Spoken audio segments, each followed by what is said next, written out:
morning student, BSc first year. Welcome all the student in your online class. Myself Jyoti. हम zoology paper first पढ़ रहे हैं जो कि है हमारा प्राणी विविधता व उस विकास है जिसको हम कहते हैं बायोडायवर्सिटी एंड एवोल्यूशन। तो इसके हम सेकेंड यूनिट हमने स्टार्ट की है और सेकेंड यूनिट में हमने जो टॉपिक स्टार्ट किया है वो आता है हमारा टेक्सोनॉमी या जिसे हम कहते हैं वर्गीकरण। यानी कि एक तरीके से ये जो हमारी यूनिट है वो एनिमल के क्लासिफिकेशन से बेस्ड है कि किस तरीके से जो जीव होते हैं उनको क्लासिफाइड किया गया है और फिर उनकी हम फर्दर स्टडी करते हैं।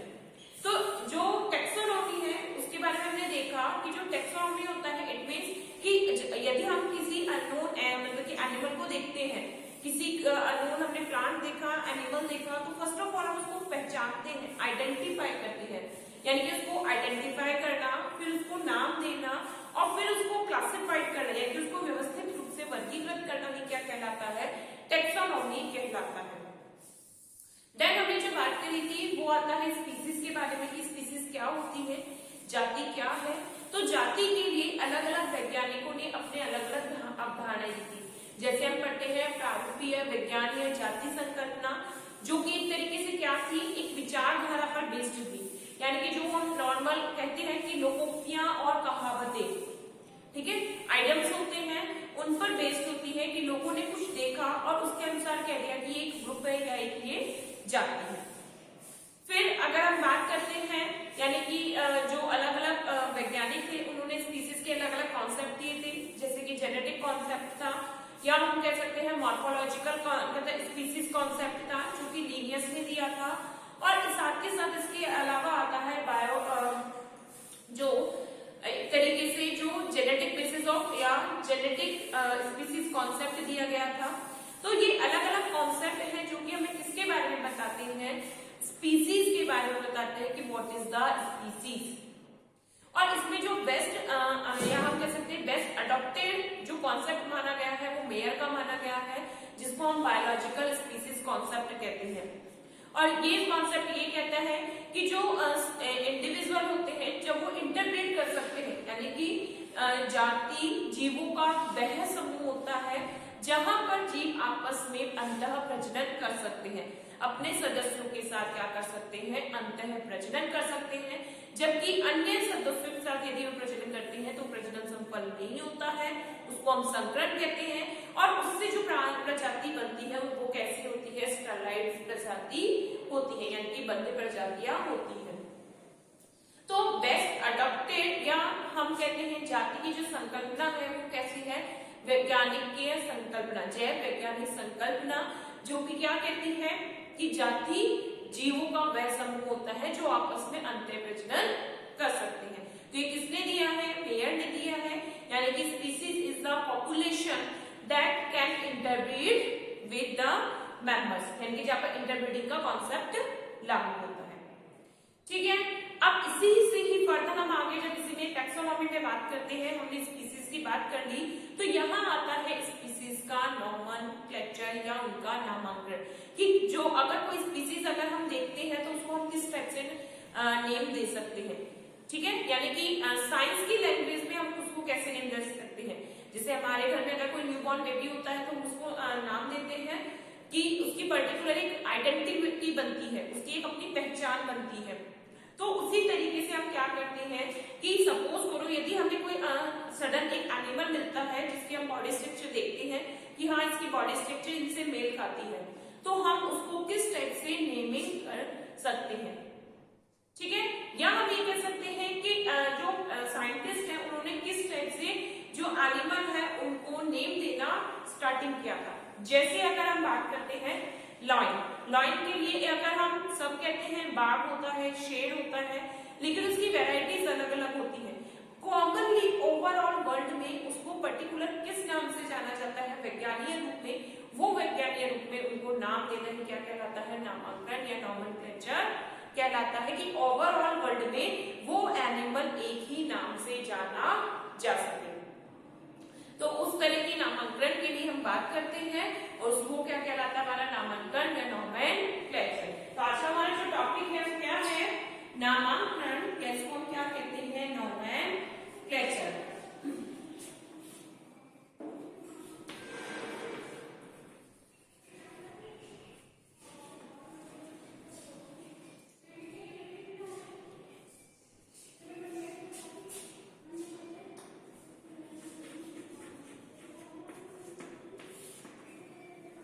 ठीक है, लिखेंगे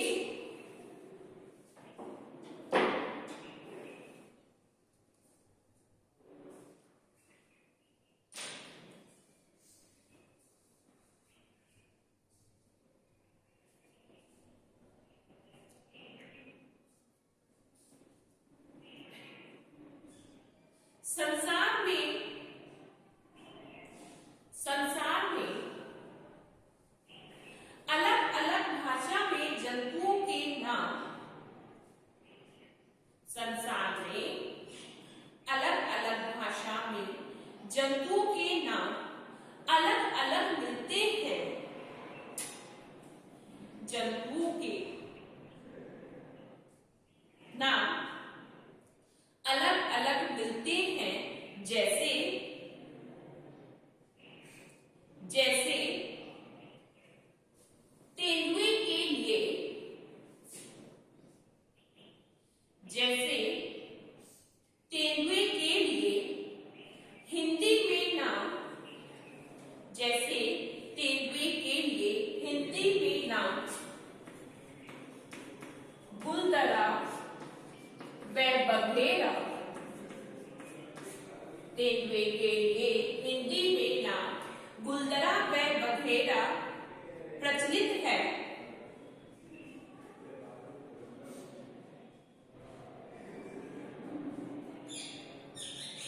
तथा स्थानीय भाषा में इसे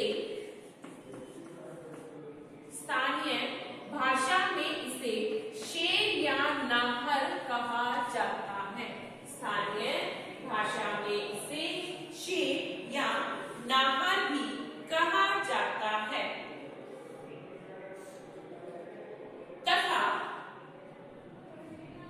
तथा अंग्रेजी में इसे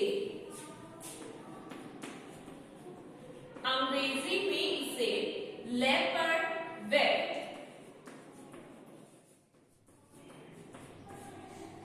अंग्रेजी में इसे लेपर्ड व पैंथर भी कहते हैं। अंग्रेजी में इसे लेपर्ड व पैंथर भी कहते हैं। अतः इस प्रकार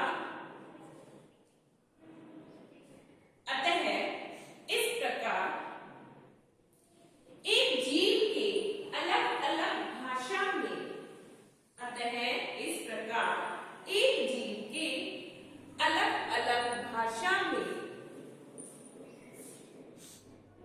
एक जीव के अलग अलग भाषा में अलग अलग नाम मिलते हैं।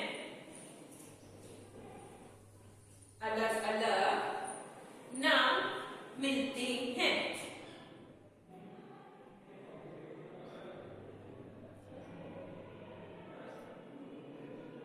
यदि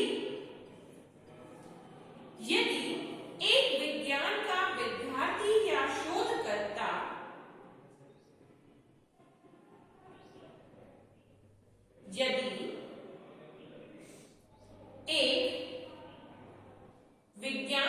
विद्यार्थी या शोधकर्ता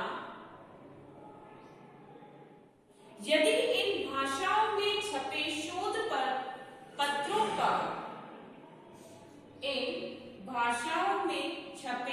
शोध पत्रों का अध्ययन करता है,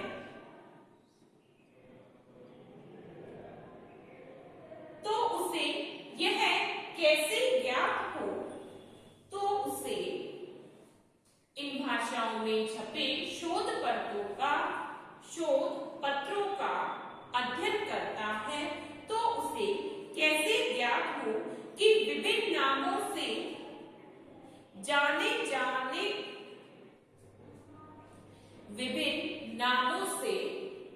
जाना जाने वाला यह जंतु, विभिन्न नामों से जाना जाने वाला यह जंतु एक ही जाति का है या अलग अलग जाति का? एक ही जाति का है या अलग अलग जाति का?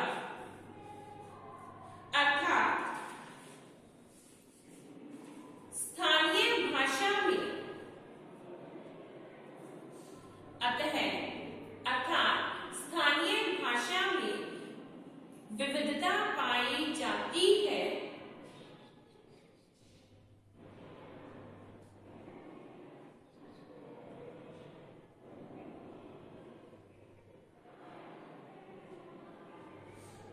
विविधता पाई जाती है। अतः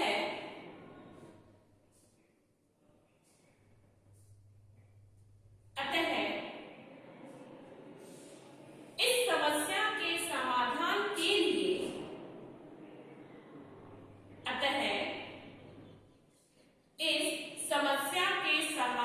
के लिए या जातियों व वर्गों के नामांकन को सुलझाने के लिए जातियों या वर्गों के नामांकन की समस्या को सुलझाने के लिए विश्व के प्रमुख प्राणी शास्त्रियों द्वारा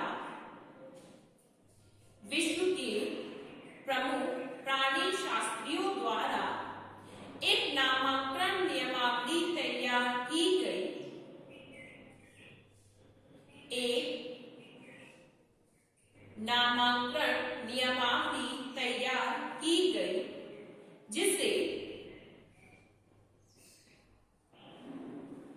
जिसे international code of zoological nomenclature कहते हैं। जिसे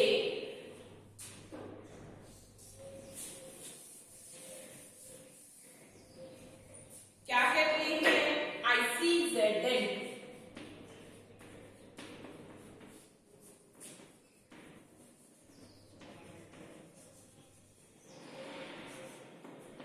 international code of zoological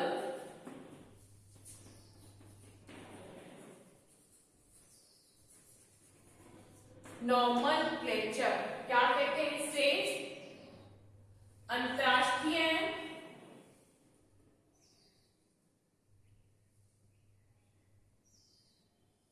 code of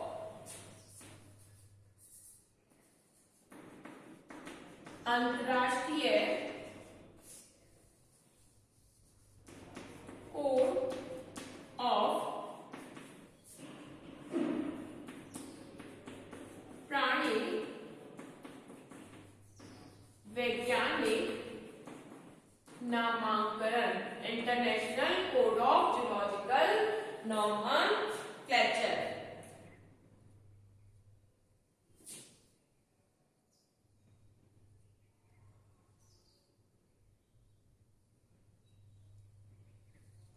तथा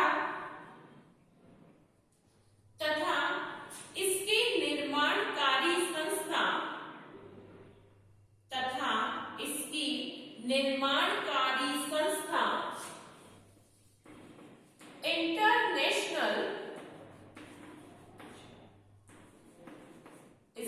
निर्माणकारी संस्था international commission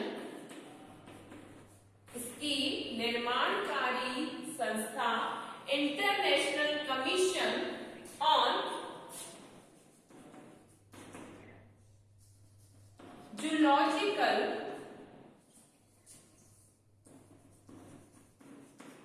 international commission on zoological nomenclature कहलाती है।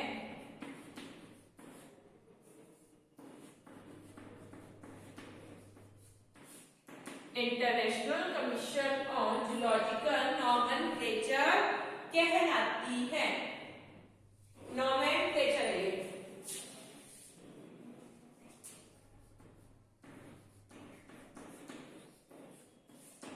जिसका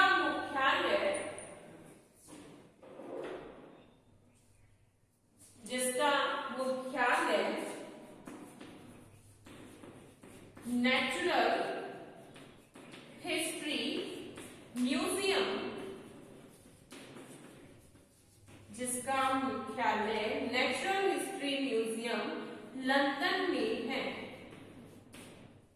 नेचुरल हिस्ट्री म्यूजियम लंदन में है तथा इसकी स्थापना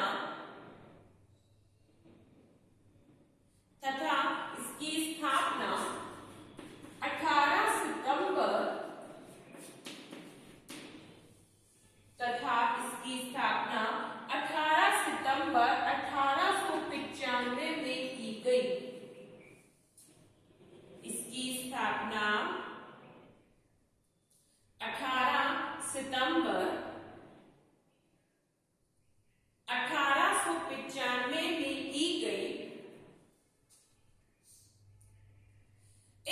नियमावली का पहला संस्करण इस नियमावली का पहला संस्करण 1961 में प्रकाशित हुआ। इस नियमावली का पहला संस्करण 1961 में प्रकाशित हुआ तथा वर्तमान में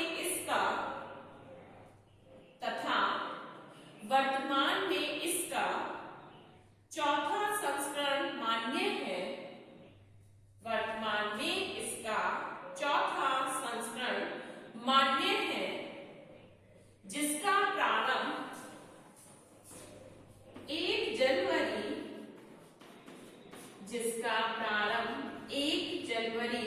2000 से है। 1 जनवरी 2000 से है।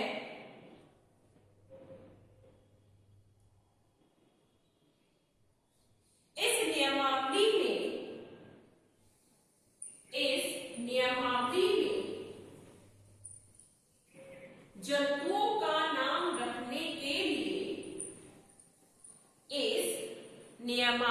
में जंतुओं का नाम रखने के लिए लीनियस की द्विनाम पद्धति जंतुओं का नाम रखने के लिए लीनियस की द्विनाम पद्धति का उपयोग किया जाता है।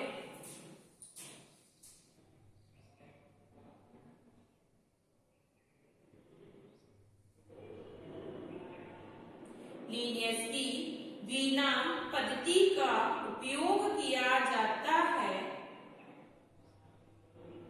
तथा इस नियमावली हेतु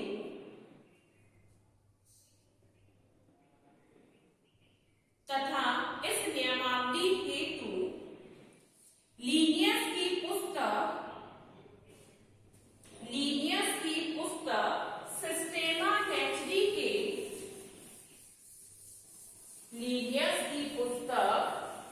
सिस्टेमा नेचुरी के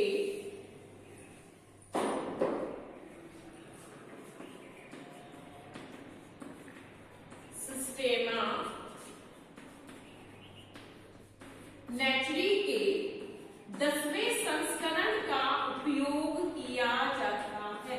सिस्टेमा नेचुरी के 10वें संस्करण का उपयोग किया जाता है।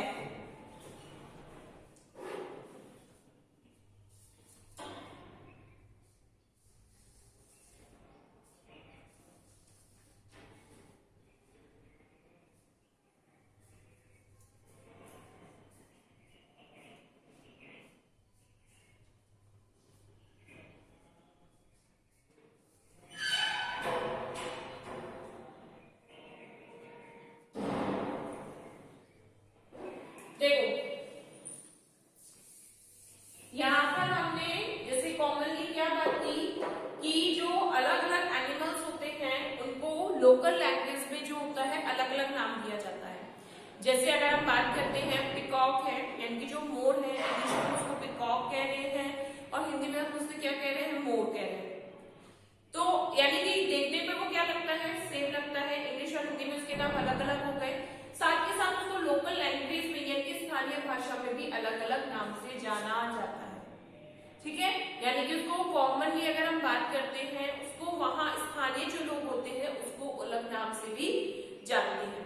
तो सपोज करो यदि कोई स्टूडेंट है या कोई रिसर्चर है, वो उस एनिमल की स्टडी कर रहा है, रिसर्च कर रहा है अपने प्लेस पे, तो वो उस लोकल नेम की वजह से क्या होता है, कंफ्यूज हो जाता है कि वो स्पीसीज सेम है या डिफरेंट है।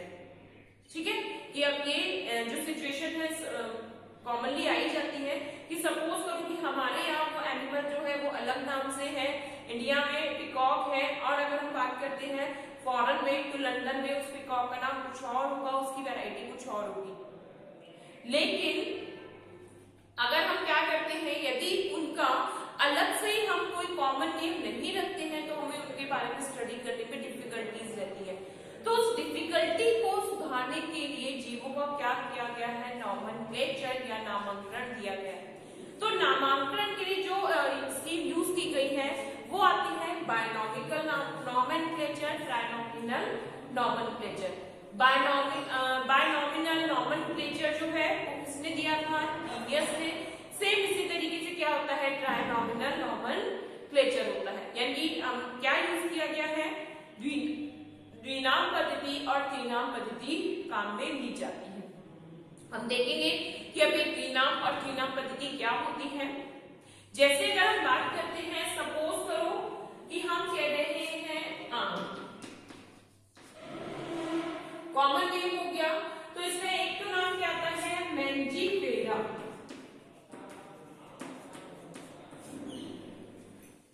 और फिर क्या आता है, मैंजीफेरा इंडिका। तो इसका पूरा नाम क्या हो जाता है, मैंजीफेरा इंडिका। तो यहाँ जो मैंजीफेरा है वो किसको रिप्रेजेंट करता है, ये रिप्रेजेंट करता है इसकी जो वंश है उसको, तथा जो इंडिका है वो किसको रिप्रेजेंट करती है, इसकी स्पीसीज को रिप्रेजेंट करती है। यानी जब भी हम किसी एनिमल का या प्लांट का नेम करते हैं, उसे नॉमेनक्लेचर करते हैं या नामांकरण करते हैं, तो पहला नाम तो किसका होता है, जेनेरा का, एंड सेकेंड नाम किसका होता है, स्पीसीज का। तो फर्स्ट नेम क्या होगा, जेनेरिक होगा, और सेकेंड नेम किसका होता है, स्पीसीज का होता है। तो इस तरह का जो नामांकन है या नॉमेनक्लेचर है, इसको हम कहते हैं बायनॉमिनल नॉमेनक्लेचर, यानी कि द्विनाम पद्धति। और ये द्विनाम पद्धति किसने दी है, लीनियस ने। तो जो एनिमल है उनको नाम देने के लिए, यानी उनके नॉमेनक्लेचर के लिए एक इंटरनेशनल ऑर्गेनाइजेशन वर्क करती है, जिसे हम कहते हैं international commission of zoological nomenclature. तो ये एक अंतरराष्ट्रीय संस्था है जिसमें अप्रोक्सीमेटली 28 जो कंट्रीज है उसमें इंक्लूडेड है। ये संस्था क्या करती है कि जो भी हमें एनिमल होता है उन एनिमल को जो कॉमन नेम है या उसको एक पर्टिकुलर नेम देने का वर्क करती है, कि ऑल ओवर द वर्ल्ड वो एक कॉमन नेम से, एक नेम से जाना जा सके, और फिर उसके क्या को यानी कि उसकी वेराइटीज हो कि अलग अलग हम उस पर स्टडी कर सकते हैं। तो इसमें जो आधार माना जाता है वो आधार माना जाता है लीनियस की बुक, यानी कि जो लीनियस की जो द्विनाम पद्धति है, बायनॉमिकल नॉमेनक्लेचर को इसमें क्या माना गया है, बेस माना गया है कि जो किसी भी एनिमल को यदि नेम दिया जाएगा तो वो कैसा होगा, बायनॉमिनल। बायनॉमिनल में यानी फर्स्ट नेम उसके जेनेरा या वंश को रिप्रेजेंट करता है, और जो सेकेंड नेम होता है वो उसकी स्पीसीज को रिप्रेजेंट करेगा। ठीक है, तो यहाँ पर इसके लिए किसका, लीनियस की जो बुक है सिस्टेमा नेचुरी, इसके 10वें संस्करण यानी कि 10वीं जो इसकी पब्लिशिंग है उसको आधार माना गया है, और उसके अनुसार क्या दिया जाता है, नेम प्रोवाइड किया जाता है।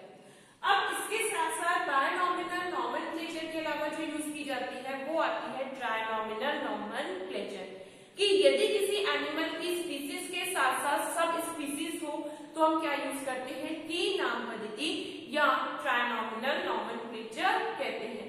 यानी कि यहाँ पर यदि इंडिका के साथ इंडियन स्पीसीज है, इसकी जब कोई सब स्पीसीज आएगी तो उसके लिए हम इसका नाम यूज करते हैं। ठीक है, तो फर्स्ट ऑफ ऑल हम देखते हैं binomial nomenclature.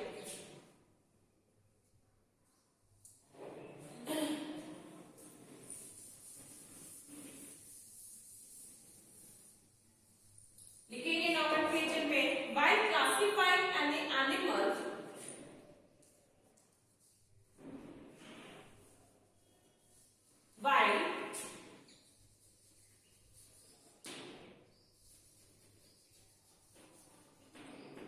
classified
language.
Necessitated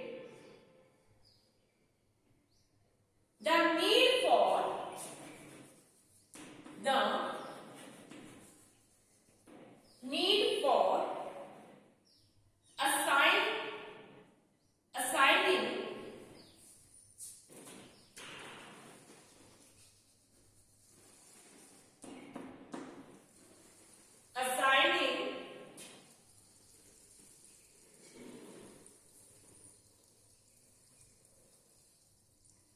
scientific names to plant and animal.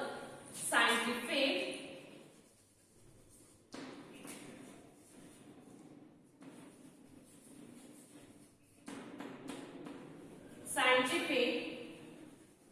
name to plants and animals. Scientific name to plant and animal.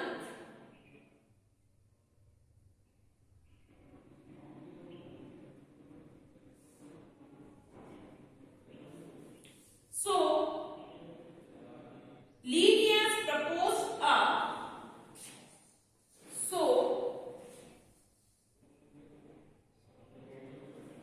Carl von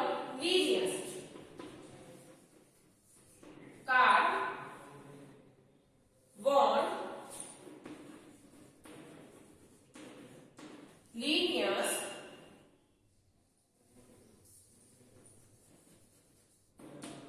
So, Carl von Linnaeus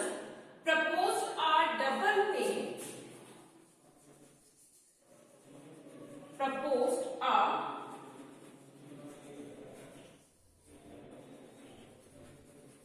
double name. To each animals and plant. To each animals and plants. Each animals and plants. This is known as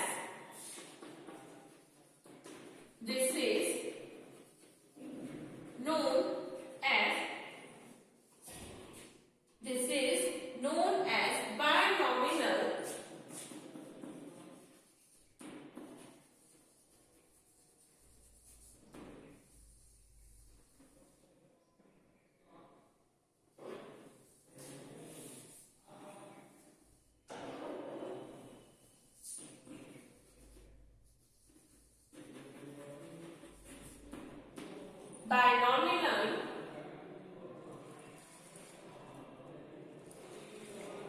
nomenclature.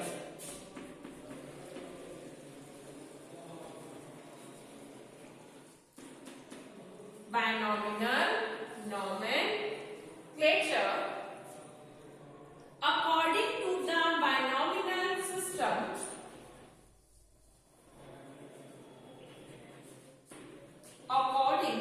to the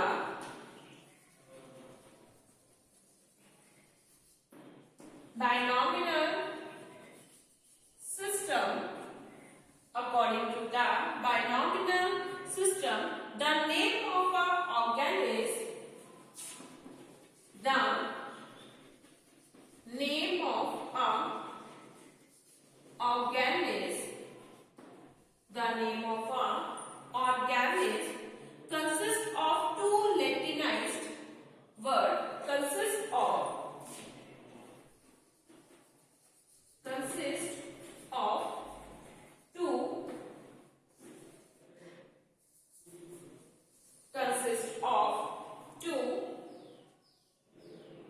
Latinized word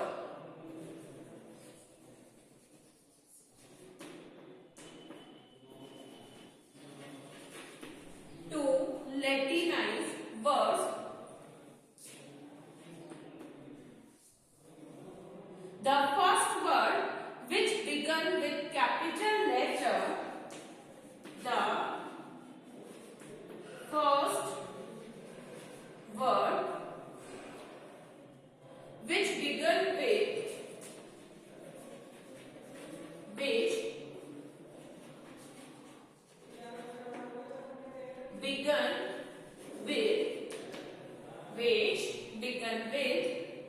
capital letter, capital letters,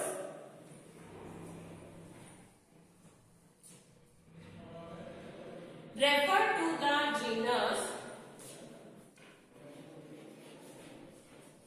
refer to the genus, refer to the genus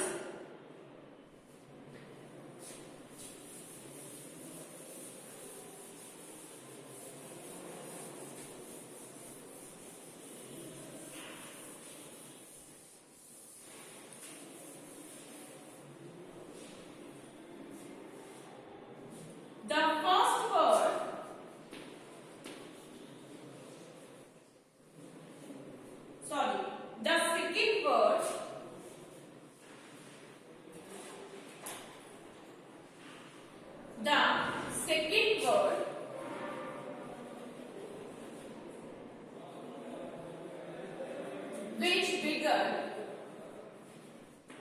the second word which began with a small letter,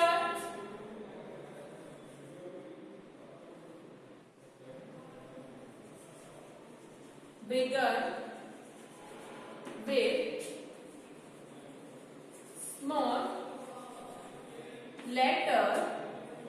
small letter,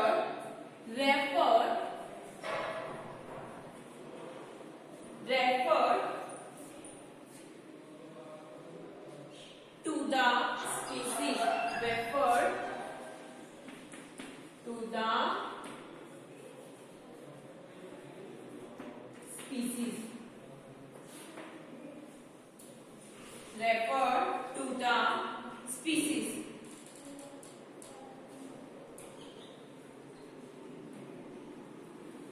Both are usually both are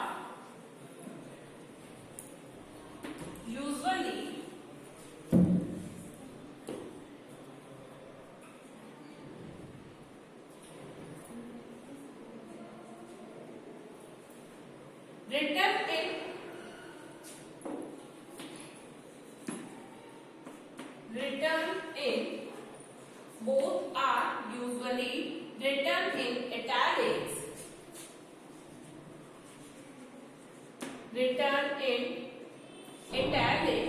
or underline.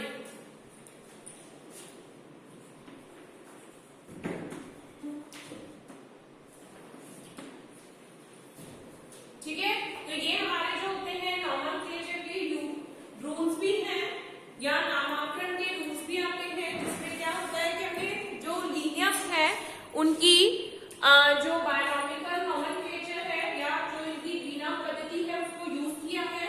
तो इसका rule क्या होता है कि first जो होता है first letter जो कि किससे स्टार्ट होगा, कैपिटल लेटर से। फर्स्ट लेटर जो होगा वो किससे स्टार्ट होता है, कैपिटल से स्टार्ट होगा और वो किसको रिप्रेजेंट करता है, जीनस को, यानी कि वंश को रिप्रेजेंट करता है। जो सेकंड लेटर होता है वो क्या होगा, वो स्मॉल लेटर से स्टार्ट होता है और वो किसको रिप्रेजेंट करता है, वो करता है स्पीसीज को।